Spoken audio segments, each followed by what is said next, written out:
Hello good morning everyone. आप लोग कैसे हैं? नीट एस्पिरेंट, जे एस्पिरेंट, ठीक है। कैसा तैयारी चल रहा है आप लोग का? बढ़िया तैयारी चल, आई थिंक सबका बढ़िया तैयारी चल रहा है क्योंकि आप लोग का एडमिशन है डॉक्टर इंजीनियर बनना, ठीक है ना। अब देखिए, अब मैं आप लोगों को जो पहले जो टॉपिक बता चुका था रेस्ट एंड मोशन का, उसमें कुछ रिमोनिंग पोर्शन यहाँ पर बचा हुआ जिसको मैं आज डिस्कस करना चाहता हूँ। देखिए, यहाँ से आपका मेन न्यूमेरिकल स्टार्ट होता है। यहाँ से जो न्यूमेरिकल का कंसेप्ट है, जो बेस न्यूमेरिकल जो बोला था, जो फॉर्मूला, यहाँ से मैग्नीट्यूड स्टार्ट होता है। तो इसको आप लोग बहुत ध्यान से पढ़िएगा। ये आप 11 का चैप्टर में जैसे रेस्ट एंड मोशन आता है तो उसमें ये फॉर्मूला आपको पढ़ना जरूरी है। ये बेसिक फॉर्मूला है, इसका यूज बहुत होता है, ठीक है। तो क्या है, आइए हम लोग डिस्कस करते हैं। सबसे पहले क्या है, remaining portion rest and motion, ठीक है। सबसे पहले देखिए इक्वेशन ऑफ मोशन, ये बहुत इंपॉर्टेंट है। v इक्वल टू क्या होता है, u प्लस at होता है।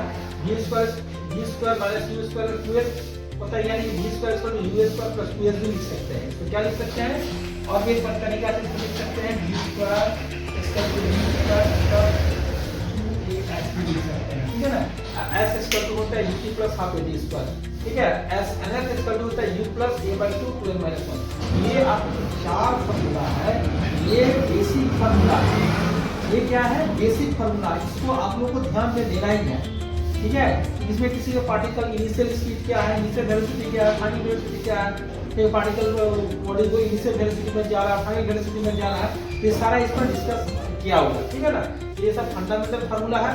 तो यहाँ पर हम मेंशन कर देते हैं v क्या फाइनल वेलोसिटी है, ठीक है, u क्या है इनिशियल वेलोसिटी है, t टाइम सेकंड है, और s क्या है डिस्टेंस ट्रैवल है। तो ये आपका इस सब मेंशन किया हुआ है। उसके बाद आता है देखिए वेरी इंपॉर्टेंट है एक्सेलरेशन। जब वेलोसिटी होगा स्पीड होगा तो एक्सेलरेशन भी होना जरूरी है। जैसे कि हम लोग डिस्टेंस पढ़ते थे, डिस्प्लेसमेंट पढ़ते थे, उसी तरह आपका एक्सेलरेशन जो होगा।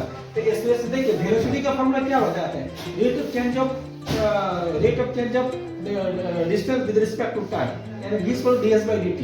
उसी तरह यहाँ पर क्या है, एक्सेलरेशन का फॉर्मूला क्या है, a इक्वल टू dv/dt। इसका यूनिट क्या हो गया, मीटर पर सेकंड स्क्वायर, यानी इसको हम we can say that rate of change of velocity with respect to time, ठीक है। वेलोसिटी क्या होगा, टाइम के साथ चेंज होता है, उसके रिस्पेक्ट में होता है।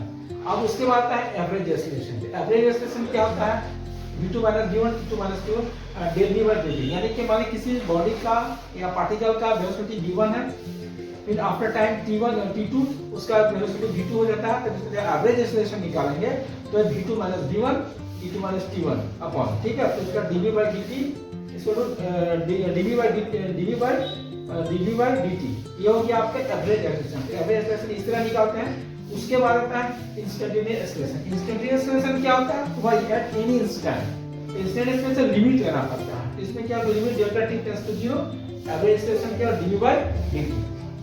ये हुआ आपका टोटल टॉपिक, ठीक है। और अलग से एक टॉपिक है जिसके बारे में डिस्कस करते हैं, रिएक्शन टाइम क्या होता है। जैसे मान लीजिए बॉडी यहाँ पर है, रेस्ट में पोजीशन में, इसका टाइम v0 है, ठीक है। तो u वेलोसिटी से मूव करते हैं, क्या करते हैं, u वेलोसिटी से मूव करता है आफ्टर टाइम t1, ठीक है। तो यहाँ पर पहुंचता है, तो इसका फाइनल वेलोसिटी क्या है v0 है, उस समय इसका टाइम क्या t2 है। ऐसे एक्सेलरेशन बैकवर्ड डायरेक्शन में होता है। तो जब यहाँ पर ये ब्रेक अप्लाई करता है, यहाँ पे क्या यहाँ से स्टार्टिंग करता है, t1 में आता है, फिर ब्रेक अप्लाई करता है। अगर इसका जो find the calculate the reaction time, तो उसका फॉर्मूला क्या होगा, delta t equal to t1 - t0। तो ये तो आपका रेट एंड मोशन का सबसे इंपॉर्टेंट फॉर्मूला है जो आपको पढ़ना है और दिमाग में इसको फिट करना है, क्योंकि न्यूमेरिकल का बेस है, यहीं से सारा न्यूमेरिकल आपका स्टार्ट होता है। मैथमेटिक्स का एक बहुत इंपॉर्टेंट चैप्टर है, तो इस फॉर्मूला को आपको दिमाग में रखना जरूरी है, ठीक है। इसके बाद हम लोग एक्सेलरेशन ड्यू टू ग्रेविटी का इक्वेशन हम लोग डिस्कस करेंगे। अगर आपको राइट डाउन करना है तो राइट डाउन के लिए हम लोग नेक्स्ट वीडियो में मिलते हैं। Have a nice day, thank you.